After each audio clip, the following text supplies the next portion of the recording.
Ladies and gentlemen, welcome back to another episode of the Sports Your Enthusiasm podcast. You know me. I am your humble host, Bryce Benjamin, along with my co-host, Edward Jesse. What it do? What do? That me. Hey, man. And we got a special guest in the building, Mr. Shaun Pannell. Papa P in the building. Papa P, a.k.a. Shaun Xiao, a.k.a. Soul Star, a.k.a. Blacker Man. What's good, Shaun? How you? A.k.a. Brother Darkness. I'm all right. Yeah, chilling. You doing good? Tired. There we go. Yeah, hemoglobin. This is your weekly podcast about all favorite sporting topics and events. I messed up. You might want to write that one down. Yeah, I do actually get it written down on my phone. I usually read it from it. But, you know, what's good with y'all, man? How y'all feeling? I'm all right, man. I'm all right. You know, I got a lot on my mind. Word. Yeah, my creative juices is broken, but they trying to create something. It's like they're looking at a 1,000-piece puzzle. Like all the pieces is flipped up except for 8 of them. And I'm trying to figure out what the 8 pieces are without flipping them over. Okay. But I'm gonna figure it out. So you playing like memory?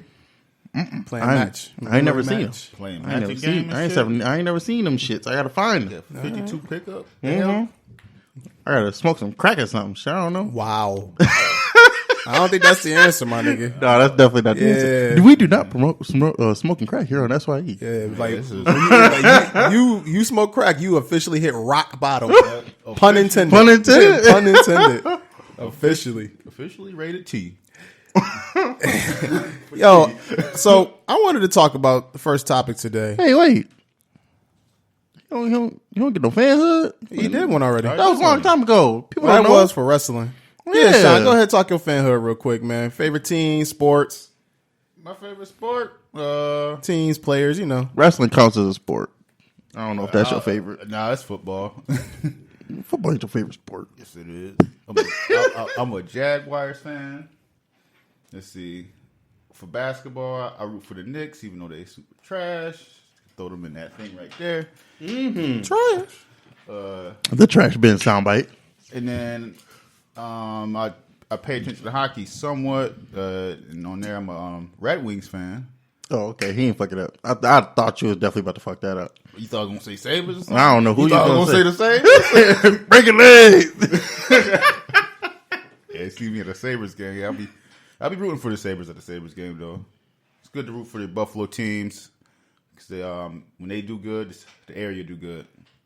Pretty much. So that's why I do root for both Buffalo Bills and Sabres now. Okay. You root for the Bandits? I don't even pay attention to the Bandits.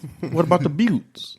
The Buttes. The Buells? The Buttes. The Buffalo- Buttes. The Buttes. I think the name is the Buttes. Who's the Buttes? It's the women's hockey team we got. We got a women's hockey team? Yeah, they fucking nice. I bet they It's like a professional women's hockey team? Yeah, I think they Western New Yorkers are some big motherfuckers. That's I probably think why. I think I think technically it's like semi-pro women's hockey, but I think last year they made their championship. I think. Shout out to the Buffalo Buttes. I think it's Buttes. It's like Beauts. Okay, yeah, Buffalo Buttes. That's how you would say that then? Short for Buttes? beautiful. Yeah. Oh, like They are Buttes. Yeah. Okay. Yeah, like- I didn't even know we had a team. Man. Shout out to them. You really need to start paying attention to your local people. They thick. Shoulders. Oh, yeah. Wow. They thick though. How they thick? That's a real question, though. No, they actually good. No, get out they thick. I wanted to talk today. You know who got some thickness? Nigga. My LA Aces, man. My Las Vegas Aces, man. Aces. Oh, yeah. My Las Vegas WNBA team. Yeah, man. 3 All-Stars. We nice. And I told you weeks ago. That's your team. Weeks ago. I told him that was my team weeks ago. You might be the first person I ever heard claim a WNBA team as their favorite. And that's no disrespect to the WNBA, but I've never even heard those shit and like that. and they nice. Shout out to you, they man. fucking nice. Shout out to that. All right, my bad. All right, now you could. You know we got to do our 7 minutes of Buell. Come on, man. How far are we in? We're 4 minutes in. Damn, that ain't enough time. 5 minutes in. Shaun, your hair looks like shit. No, for real. I do want to.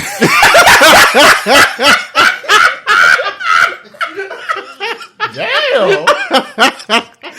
Oh my God.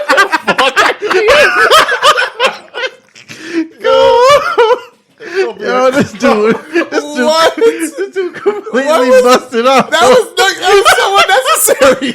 I had to get to 7 minutes. Listen, I want to talk about a serious topic, damn it. It should have been weighing on my mind, man. The fucking Rich Paul rule. Oh yeah, I heard about that. That is right. I didn't. Oh goddamn. I didn't. I know I'm trash. What did you take before you came over here? This my now daily dose of crack. Wow. And this replenished from 812. What is in that juice?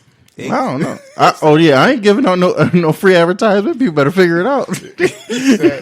So this Rich Paul rule, man, the NCAA just weighed down, and I want to fill people in on what's going on.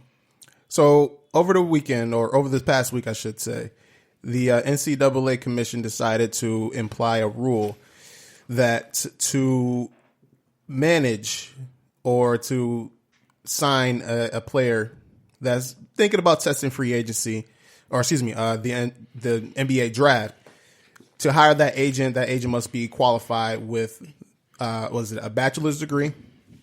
They have to have like 3 years associated with some type of like agent clients or agency, I should say. And then also they will have to take like a mandated in-person test to qualify. Yeah, to represent these players. Yeah, they just put a whole bunch of restrictions on some agents, which mainly is just Rich Paul. I don't really. I mean, but his story is the only one that's that big. I don't really know. There could really be other agents, other top agents that are out there that right. But we know the one that is out there is Rich Paul. Like he's the man right now. Yeah, I seen LeBron tweeted about that shit, talking about he know everybody know he don't got a college degree or some shit like that. Right. But he's still that dude out here in the streets. And right. Some shit. Can't stop, won't stop. Yo, but I seen that shit pop up, and I'm like, that is the craziest shit I ever heard in my life. They like Rich Paul got y'all shaking in y'all boots that much that you had to come up with this bullshit ass stipulation. But my whole thing is who constructed that? Was it Adam Silver talking to them, or was it just? I don't think it's just them. It don't really matter to them.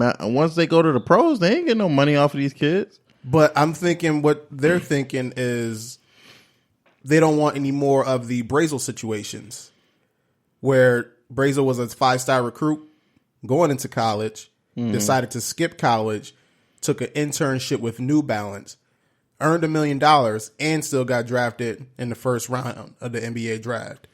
And he was signed by Rich Paul? And he was with Clutch Agencies. Oh. So I'm pretty sure that definitely played a factor. But I'm thinking, like, it got to be more too. Obviously, money is the number one thing. They want to try to squeeze out as much money from these prospects as possible. But the rule itself, like this is literally the definition of systematic racism. Like as soon as this rule came out, I just instantly thought back, like, this is some like Jim Crow shit, where you got to meet certain qualifications to like. You never had this rule before. Rich Paul comes along, he's starting to dominate the game. Now all of a sudden this rule is implemented. This is literally the definition of systematic racism. Well, trying to keep people out of that club. Yeah, because he has his agent didn't go to college. Yeah, so Rich Paul, he's LeBron James, man. He started the Clutch Agencies after, kind of he's like I read this, like I was reading, he was selling merchandise like jerseys and shit from the back of his truck, and he was hustling. He got a good little heartfelt story. Like not hustling drugs or nothing like that, but he was out there, man. He was a business mindset working on the streets. Oh, LeBron appreciated. There was some heroin on them jerseys. Possibly. LeBron appreciated his hustle, man. He became a part of his team. He started to internship with the agency, and then like got hired by them. Started to feel it, like get their guidance, and then he started his own shit. And now, like players, you see a lot of popular players that's a part of Clutch Agency, like Ben Simmons, LeBron James, Anthony Davis, Draymond Green, Eric Bledsoe. I said Ben Simmons already. That Morris dude. He got a lot of like players, and then also like the one kid Brazel. I think he's supposed to go to Syracuse, and then wind up doing that internship.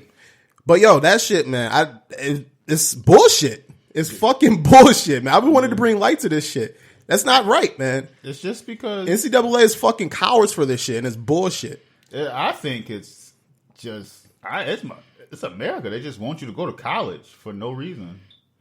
They want you to get that degree. It's not even that, man. They want to get that money off these kids. Yeah. They could give a fuck less if these kids graduate or not. They want to make sure they get in these schools, they promote these kids, and make fucking millions of dollars off of them. Yeah. They do make millions off of kids. Man. And these kids... and you know, that motherfucker. well, the main thing is that, you know, college kids can't get paid. Like, so in basketball, you know, they make a lot more off a basketball kid than a football kid. Yeah, definitely. Right. But a prime example is that kid in Clemson, the quarterback with the long hair, one that's like look like Jesus kind of. Trevor Lawrence, aka Sunshine. Jesus. He was a true freshman and just won the title. Yeah. So he can't leave for 2 years. I So know. they about to make all this money off of him for 2 years. And he can probably be in the pros already. Dude, people were saying he could have been the number 1 pick this year. People were saying a whole bunch of Yeah, shit. they Like, should have just let him go. but they can't, because the rule in football is you can't go for until you've been there for 3 years. Yeah, true. Mm-hmm. So that's one of those things where, you know, I think colleges want to make sure that they can profit as much as they can off of these kids. I think football should be a little lower, honestly. Yeah, football, it's kind of funny how with football, they got the 3-year rule. And like they try to say that, oh yeah, they want the kids' bodies to develop to their minds, and they're still young, and you know, if you're gonna, whatever, you got to be out of high school for 3 years before you can go to the NFL. Don't necessarily have to play college football, but you know, usually everybody do. But football is definitely bullshit, because there's definitely players that was coming out of high school that could have went straight to the NFL, and they don't allow that. Yeah. Like this, like Adrian Peterson, that dude was a fucking man playing in college for 3 seasons. Yeah. There's no reason for him to be in college football for that long. Yeah. It was a man child. There's fucking prodigies like that in football. Yeah. And in basketball, they got the fucking 1-year rule, which they need to go ahead and uplift. I think they need to stay in there for 2 years. Especially, I think in football, especially like running backs, they can't stay in the game that long, because they hit about 28, 29. They start to hit that decline. Yeah. And that's the most abusing position in football. You're getting hit literally every play. Yeah. Literally every play. So your window is definitely like short. Yeah, it's that longevity definitely comes into account for that position. But just in general, you don't really get too many. I mean, aside from, you know, the Justin Blackmans or the I wouldn't even say Odell. He has tantrums on occasion, but you don't really have too many kids in football. Like, you got kids in basketball. You know what I mean? I think that's the big difference. There's a lot of maturity issues and stuff like that. And that's something that you can learn listening from Gilbert Arenas' podcast when he was talking with Dwight Howard. It's just mentalities and all that stuff, and how kids they don't tell you how to manage stuff. They don't teach you all that stuff. They don't. And you're a kid. You're 19. You literally just left your parents' house 12 months ago. And you just got handed $5 million. Like, you know what I'm saying? Like, it's a big thing where, at least if you gotta, you know, in football, they gotta stay. They gotta do 3 years. So it's like they grow, they mature, they learn stuff. You know what I'm saying? Like because they still gotta pass classes, so they gotta learn something. Like a lot of them kids don't even go to class. But a lot of them don't come out like you don't hear about the first rounders that's, you know, fucking up their money already and already fucked up. Now, does it happen? Probably, but you don't hear about it, not nearly as much as you hear about it in basketball. And I think that's because they're all always under 21. You know what I'm saying? Age definitely plays a factor into it. Maturity plays a factor into it. Yeah. My whole thing is that I don't like how they you forcing these kids, and I don't like how they try to hide it behind a good moral reason. Because the majority,